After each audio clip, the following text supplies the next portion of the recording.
Ay, ¿cómo estamos hoy con mucho contenido de este Bafisi? Bueno, de las 120.000 películas que viste, Vicky, Sí. vamos a tener tiempo para algunas y vas a tener la libertad de elegir cuáles y priorizar lo que te parezca que tenemos que ir a ver Voy a urgente. hacer una segunda decantación de las películas seleccionadas.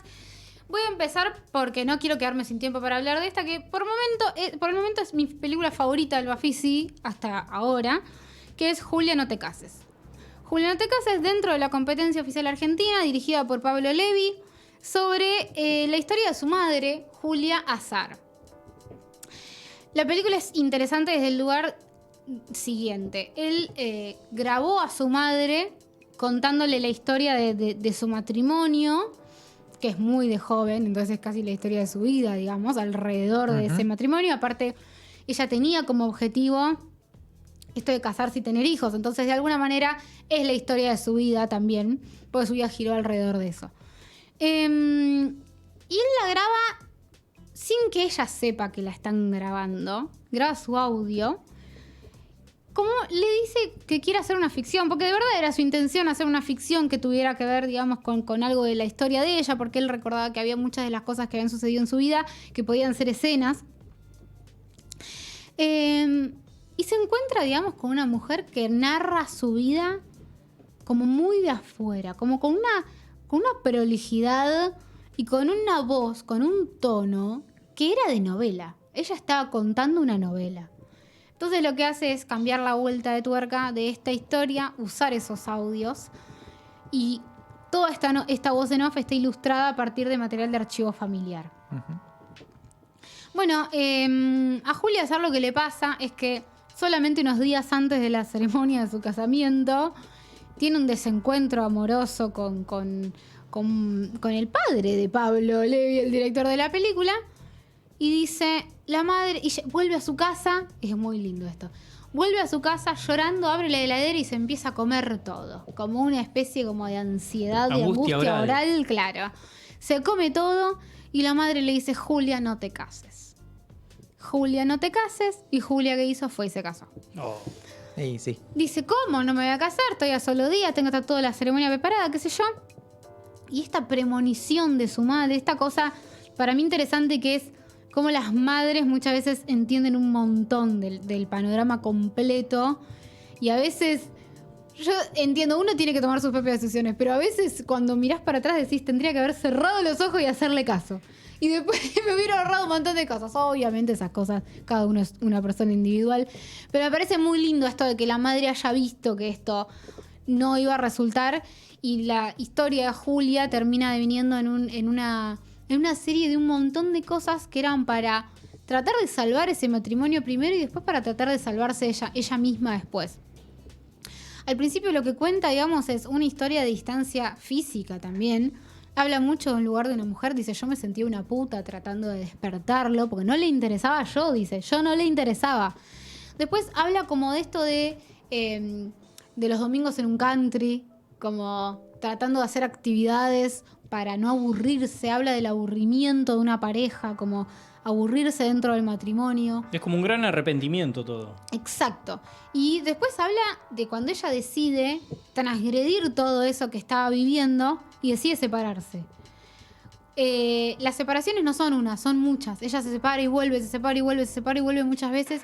Tiene muchas aventuras en el medio, decide empezar a estudiar, deja de estudiar. Digo, un montón de cosas que ella va contando desde un lugar de decir, transgredió lo que podía hacer una mujer en ese momento a la vista de toda su familia y a la vista como de una sociedad que no veía con buenos ojos una mujer que se divorciaba, se iba con otro tipo, después volvía con su marido, se volvía a divorciar, se volvía a ir con otro tipo, y etcétera. Y ella lo cuenta desde un lugar muy reflexivo. Es una historia que está cargada de metáforas. Digo, hay un montón de frases y cosas. De hecho, bueno, la nota que escribí para el portal, que si quieren la pueden ir a leer, se titula Una mujer intoxicada de palabras, que esto es algo que alguien le dice a ella. Después hay otra historia en la que ella se presenta con un hombre y le dice, hola, soy Julia Azar, soy mentirosa y quiero que sepas que nunca más me voy a volver a separar. Dice, o sea, ella ya presentándose así con un hombre, otro hombre diciéndole, hiciste todo mal.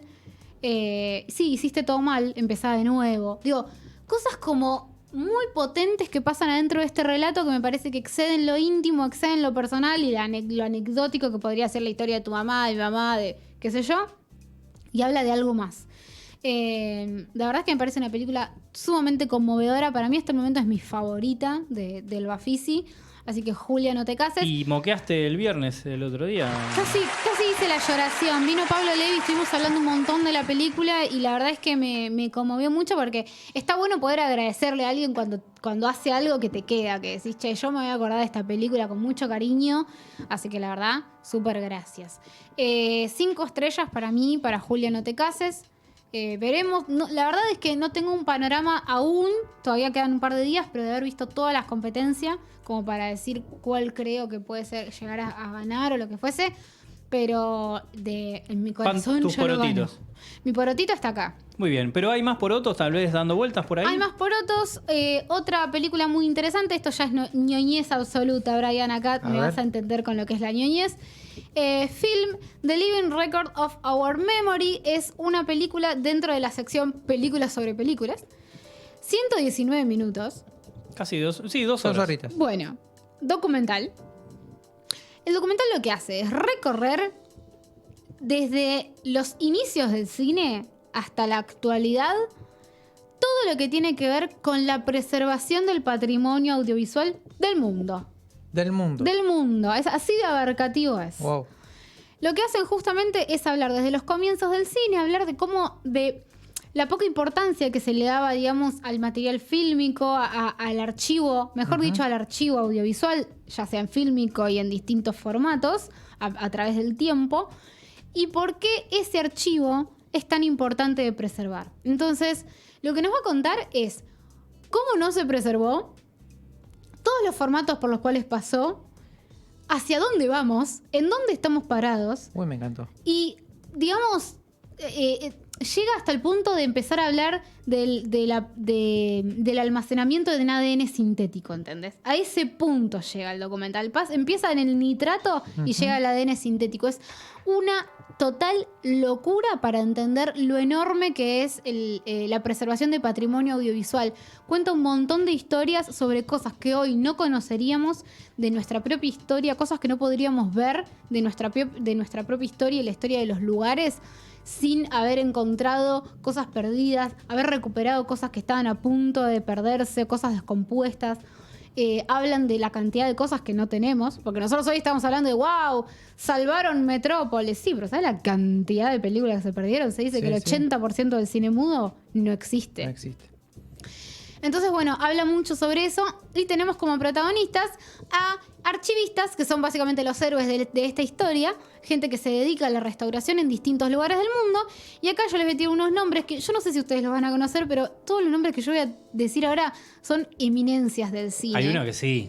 Hay uno que lo van a conocer, pero... El Tincho, sí. A Martín.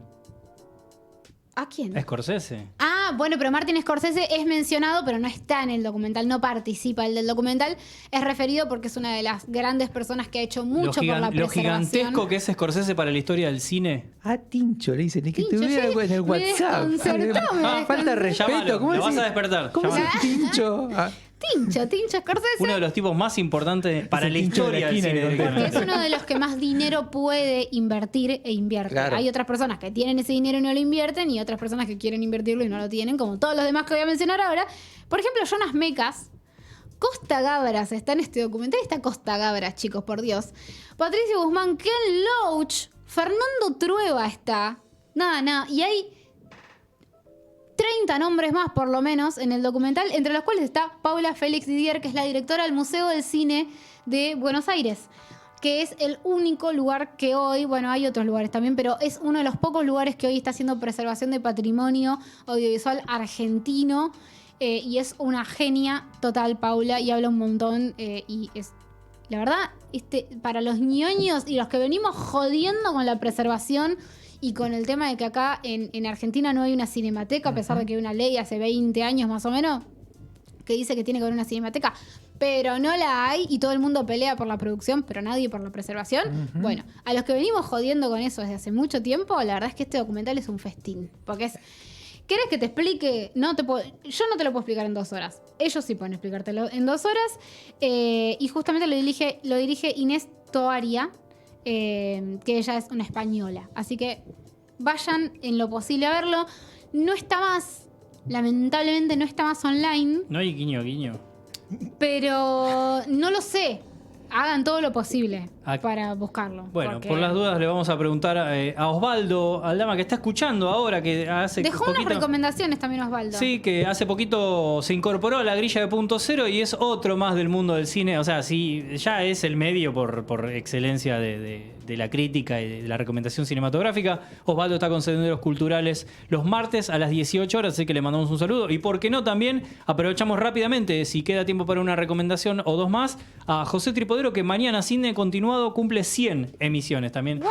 Festejos jueves 20 horas. ¡Wow! Ahora mañana va a haber todo eso. Bueno, Osvaldo recomendó los documentales de David Fisher y además recomendó Tras la Pantalla, un documental de Marcos Martínez. Así que esas son las recomendaciones de Osvaldo Aldama para este Bafisi. Y yo la última que voy a hacer para cerrar es Viejas que hierven. Este es un documental de 18 minutos de la sección Pasiones. Hay funciones todavía el viernes 29 de abril a las 3:40 de la tarde en el Cine Cosmos UBA. Y va a haber, y este corto además está online durante 2 semanas. Así que vayan, si no pueden ir, pueden verlo ahí, desde todo el territorio nacional. Es un cortometraje que tiene a 5 mujeres de más de 70 años hablando sobre la sexualidad en la vejez. Y hablando de la forma como más explícita que pueden sobre el tema. La verdad es que yo siempre pienso mucho en la representación de la vejez en las ficciones e inclusive en los documentales también. Cómo no abunda la vejez.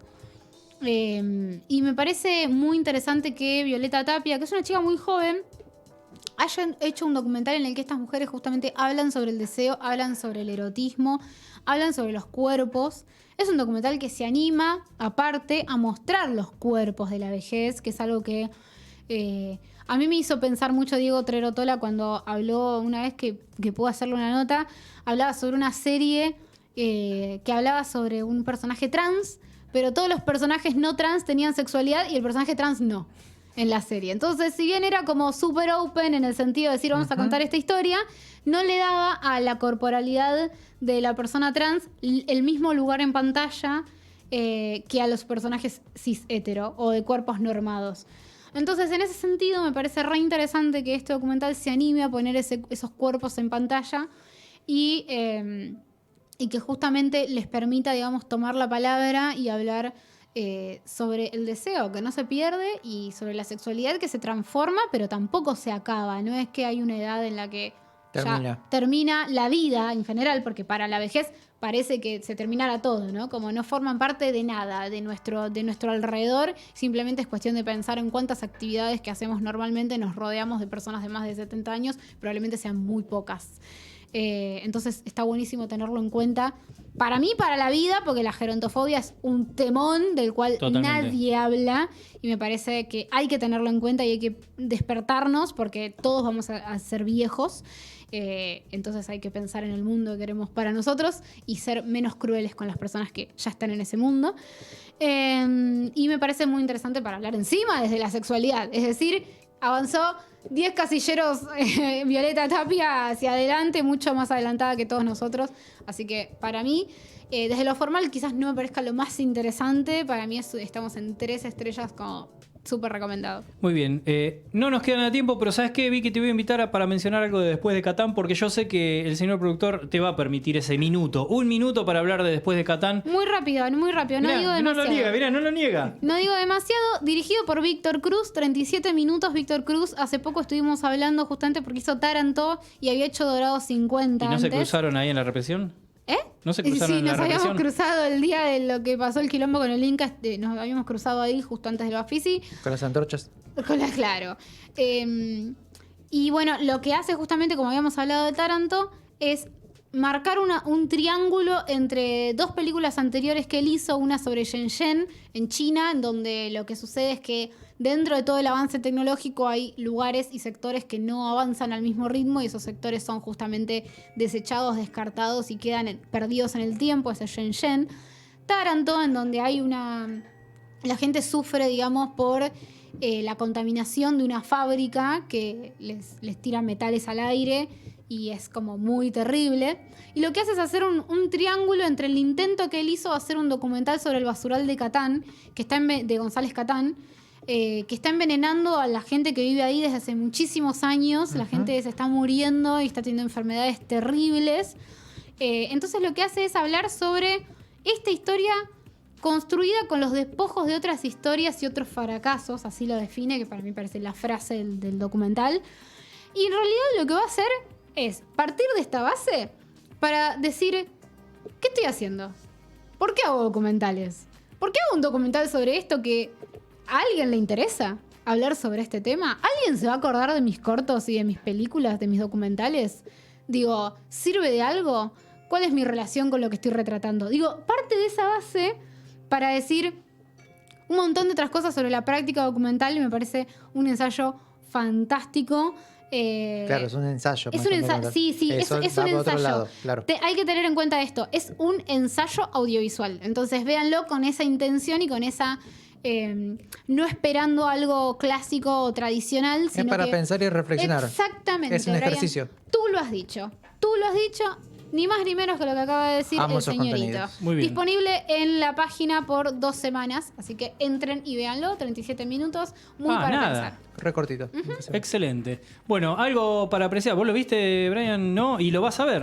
37 minutos. Sí, lo voy a ver porque encima me recordó que yo en un momento había visto un documental o una especie de documental sobre esta cuestión de toda esta gente que vive ahí. Sí. Entonces cuando empezaste a relatarlo dije, bueno, o más de lo mismo, una versión nueva, Puede una ser el que él revisión. haya intentado hacer, Es porque probable. a él lo habían convocado para hacer un documental sobre eso para televisión, creo. O algo así. Y nada, fíjate y Pero decime si si era ahora, eso. si ahora tiene la forma de ensayo, digo, claro, tiene toda la lógica y sí, está buenísimo. Debe Muy estar bien. buenísimo. Mientras Vicky piensa el veredicto, yo le pregunto al productor al aire acá, y también con la participación de More. Da un toquecito para esa última canción que nos quedaba pendiente, que tenemos un minutito, sí, se compra, unos mimitos después fuera al aire. Sí, Por favor, que es una te da. canción muy linda. Sí, te da, De dale. mi película favorita. Ahí algo está, así, por sí. eso, dale. Ahora Vicky Bueno, tira el veredicto. Mirá, Tiro mirá. veredicto, para mí veredicto es 3, así no digo más nada y vamos a poder escuchar la canción. Muy bien, entonces Brian, saca porque laburaste. Y además hay que decirlo al aire, esto hay que hacer el destaque así Laburó como... a pedida. Justamente, a último momento, porque se estaban viendo películas hasta el último segundo, se le armó la lista y el tipo tira la data como si lo hubiese preparado hace 10, 15 días.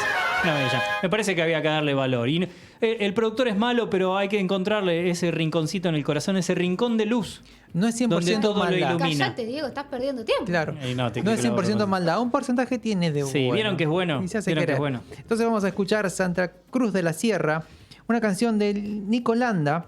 Y dice, ¿y este muchacho quién es? Bueno, es un ex auténtico decadente, ¿sí? Y uno de los que cantaba ahí. Lo que me gustó fue que encontré que fue grabado esta canción con David Byrne, uno de mis genios mundiales. Me tengo que hacer una estampita, lo voy a hacer. Bueno, cuando hablamos de preservación del cine, podemos mencionar Scorsese. Y preservación de la música y conocimiento e investigación de la música. Este muchacho, sí. David, yo le digo Don David. Bueno, cuenta la historia que son muy amigos, que ya se habían conocido grabando en Los Ángeles, y a partir de ahí fue como que pegaron onda. Cuando vino David Byrne para presentarse en el Lollapalooza y en el Gran Rex, dice que el manager le escribió diciendo, vení a visitarnos, estamos en el camarino, que conversamos un rato, qué sé yo. Este muchacho, Nico Landa, fue y le dice, che, ¿te animas a cantar una canción conmigo? Y David, ¿qué le dijo? ¿Y qué le va a decir? Vamos. Entonces, también en esta canción participa Manuel Moretti, que es de Estelares, lo tenemos de Sí, Estelares. hincha fanático de Sarmiento. Ahí lo tenés. Y bueno, cada cual con lo suyo. Bueno, Podés mutearlo, More, ¿eh?